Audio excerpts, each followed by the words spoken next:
Hello everyone. और आगे का सफ़र थोड़ा और भी मुश्किल हो गई थी क्योंकि अभी हम लोग जनरल बोगी में बैठ के जा रहे थे और गर्मी बहुत हो रही थी क्योंकि हम लोग जो सफ़र समय पे सफ़र कर रहे थे वो दिन के 11-12 बजे के आसपास थी। तो हमें थोड़ा सा लगभग हाफ एन आवर थोड़ा मुश्किलों का सामना करना पड़ा। देन हम लोग अभी पहुंच गए हैं अपने डेस्टिनेशन पर।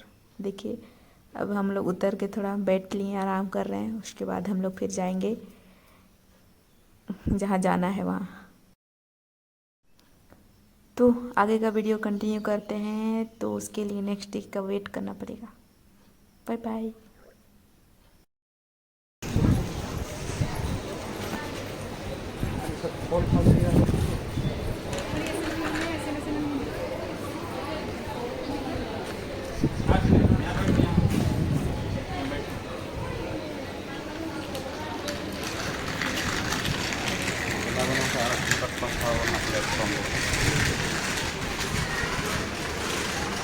3 minute কথা হয়, 3 minute